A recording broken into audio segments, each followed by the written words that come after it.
I think that every shelf or that every center has their own little creative perks. Yeah, no, this is definitely, I mean, it's one of the most colorful parts besides the paintings. So right. It's functional, but also I think it definitely captures people's attention. Yeah. And it's fun because once you actually get into the books, you start to see that it has a lot to do with the industry here. So like designers and architects and projects here, especially local to Los Angeles. Yeah. And I mean, the space is kind of very neutral, it feels, but it has then these like color pops and different elements. So thank you so much that we have sort of 5 minutes here. In my few days that I have in LA, where I usually visit customers and clients, I recognize, okay, I arrive and having a place that you can stop by and you can just kind of pop in and you can have a water and rest is obviously a very important piece of placemaking, having a home and hospitality. So why we are here, I wanted to take the time to maybe talk a little bit with you on who you are, where we are, what the space is, and how you talk about the space when someone, comes here the first time. Yeah, like give the little script. So my name is Ericson Hernandez. I started working here at Lutron about 1.5 years ago. My background's in electrical engineering, so I was very excited about the technology that Lutron was bringing to the table. Yeah. Very revolutionary for the time, and it has been since 1961. And so when I heard that we were putting together this design studio in Los Angeles, I thought it was going to be a great tool for the community. I didn't know too much about the industry itself, and I've definitely learned a lot through this position. I get to meet architects, engineers, lighting designers, interior designers, students, teachers, and everything in between. So I get to touch on that social aspect of it, but also share this, what's meant to be a community space for all of those different industries. And also like a Lutron showcase in a sense. So we're showing the latest and the greatest with the technology here. We went for a very clean design that's focused on the lighting and the shades and our lighting control system. I think the space, the feedback that I've gotten is that the space really does cater to the story of Lutron, and it does it really well. And so what I do on a daily basis for the most part is I'm listening, continue. Is the presentation of our lighting controls here. So I'll give the full rundown, starting with the system capabilities, into our lighting portfolio with Ketra, touch on our shade line, and then get into the systems that are particular for each project. And so we do commercial, we do residential, and hospitality. So the space really is flexible in that sense, which I think is the future of these experience centers. I think having the flexibility to accommodate all those different fields is important. So.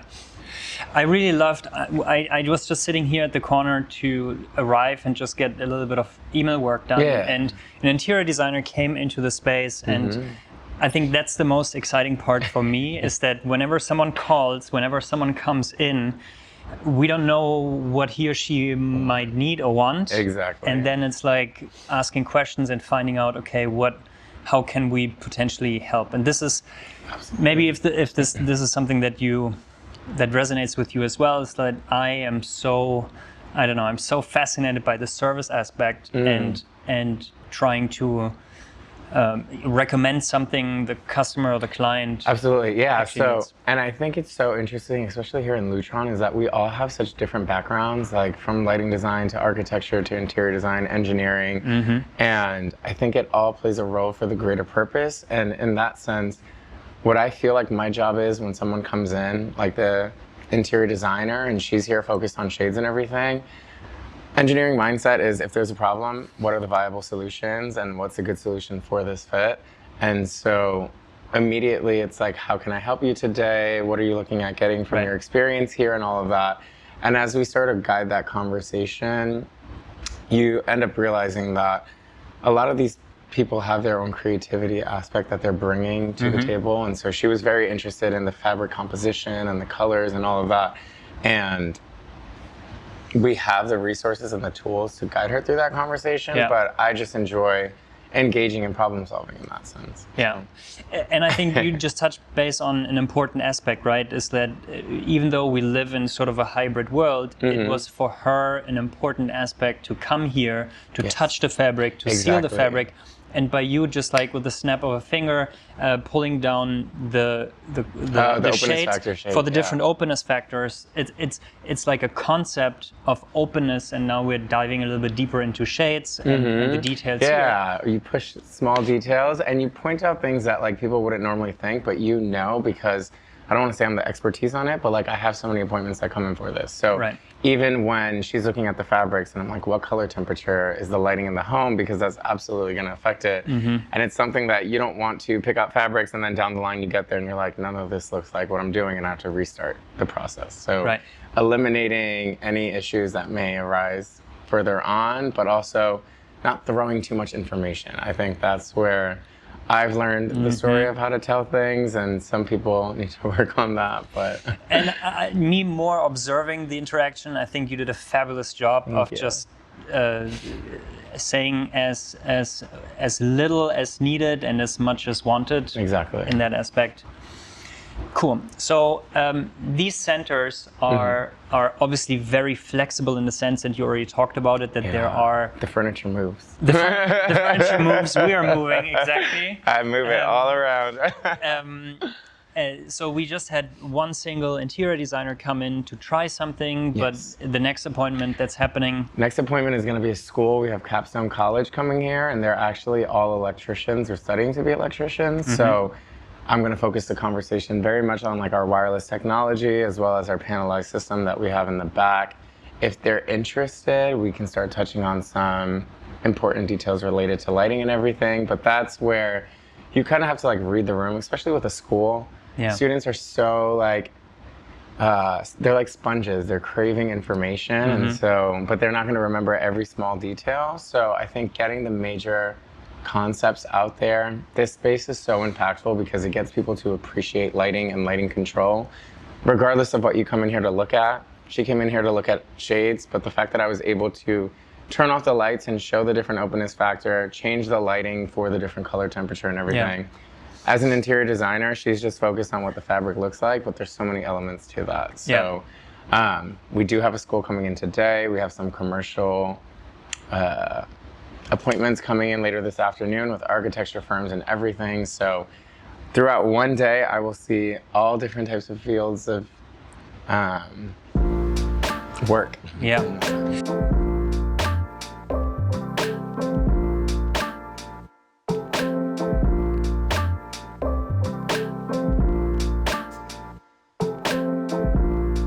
And I kind of just focusing in a little bit again on the educational aspect.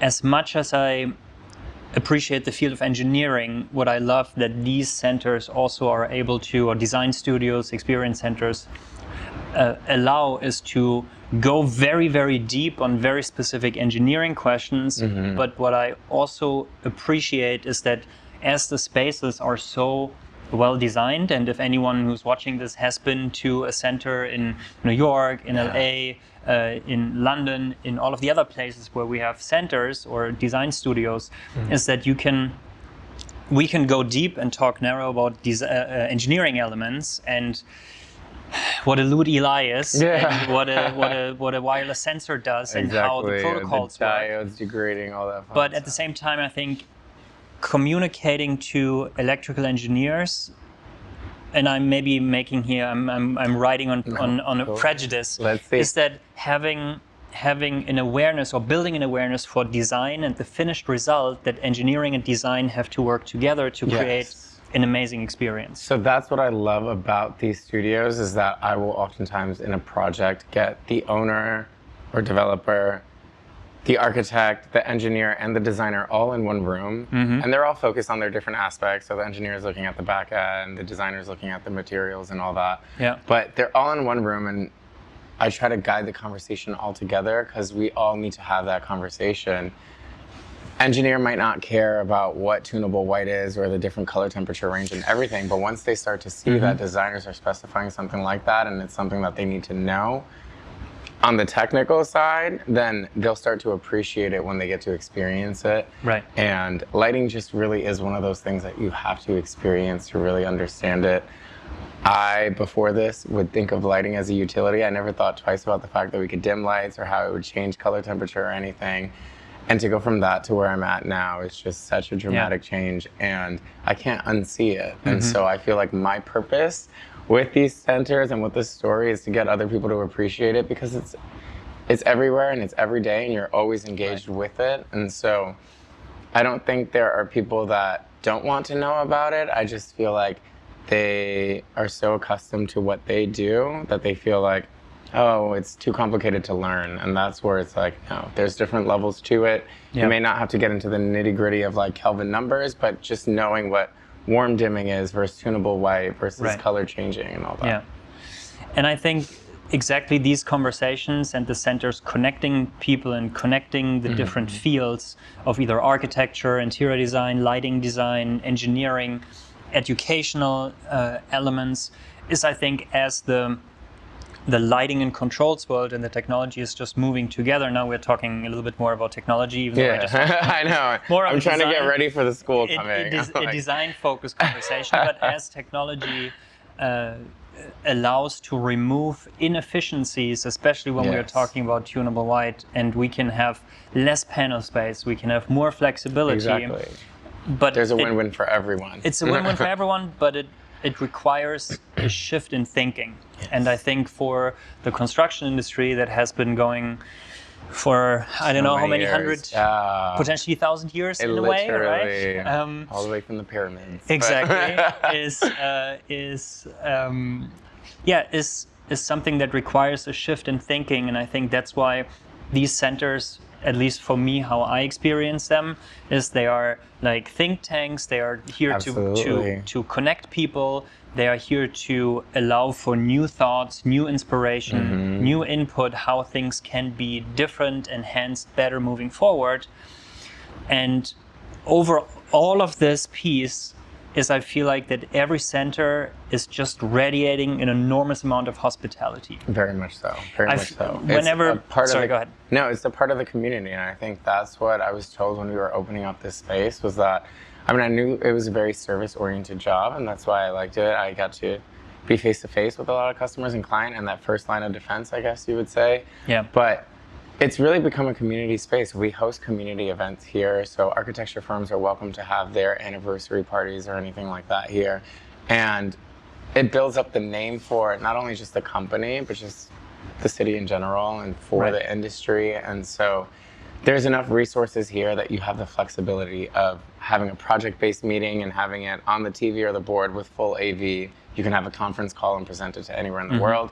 You can showcase what Lutron has to offer. You can showcase it in the background of an event if you're more focused on something else. Like, there's so much that the space can do, and I'm glad that we're going with that kind of design instead of just a showroom that's like a museum of all of our products and everything that we have to offer.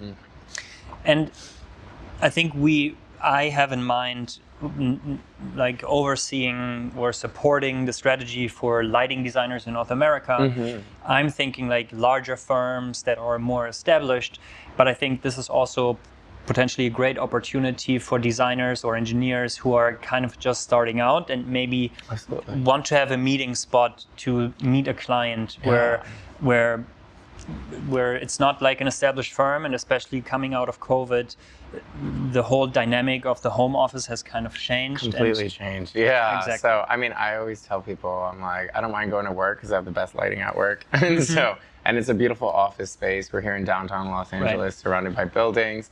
But I do have a lot of dealers and reps that actually don't have their own office or showroom. They operate just out in the field, going to projects and everything. And they're very much invited to this space, and I have personal contact with them so that they're welcome to bring clients here and really utilize this. And they're so appreciative for it. And I think it's important that Lutron does take care of those people and continue to build out these centers and spaces for the community. Yeah, wonderful. I think these centers, or this specific design studio here in downtown LA, is still by appointment only, right? We want to be as open as possible, but at the same time also curate the experience to the degree that Exactly. Sorry. Someone's calling. No. We're almost. It's okay. That was just a timer. It's exactly perfect what I was trying to segue in, that the centers are open to anyone. Yes. But we want to make sure that if someone comes in, that that we can properly take care of them, and therefore they are by appointment only or scheduling. Absolutely. You want the ability to accomplish what you're coming here for, and currently it's like one person per studio, and so I want to give that individual attention. When we have a group come in, again, everyone's focused on their own thing, but we're all working together on the project, so steering that conversation into one conversation. But we do operate appointment based only just for that. Like, you don't ever want to walk into a space and not get helped within 10 to 15 minutes of being there. Right. And I think that individual connection is really important, especially when you're doing such a storytelling aspect. So I see it operating like that, but there are obviously functionalities like Resi in New York, where having an open space that you can just walk into and get the answers that you need, the samples that you need. Right. So definitely I appreciate you bringing this up, because not all centers are by appointment only. Yes. Like the residential center in the D&D building in New York City is open walk-in basis, and we help, because it is maybe focused more on end users and designers who are bringing end users and private clients into the space, where centers like this, not exclusively, but the one in New York as well, and others, where we work with professionals together, architects, interior designers, lighting designers, like the interior designer who came in a little bit earlier. Wonderful. So I think that's it for today. We have the next scheduled appointment coming in, and as part of the design school strategy engagement, understanding how important young minds are. Inspiring them, exactly, teaching them about like what's happening in the future and everything. So I'm excited about it. I am too. Let's see. Hopefully they're a good group. Erickson, thank you so much for the quick chat. Absolutely. Just for everyone who's listening to know, where are we and how can we potentially get in touch with you or people to schedule the place? Yeah, absolutely. So we're in our LA design studio. We've been here for a year and a half now. If you ever want to book a demonstration, you can go to luxury.lutron.com. There's a book a demonstration tool there. We have our centers in New York, Florida, Washington, D.C., Toronto, here in downtown Los Angeles, all throughout the world. We actually have one in London as well. So if you ever want to come experience the Lutron story, feel free to book a demonstration there. We do commercial and residential. I always like to go for the most allotted time because there's so much to tell. So feel free to use that tool. Cool. Thank you for watching, and Erickson, thank you for your time. Absolutely. Thank you. Thanks. Perfect.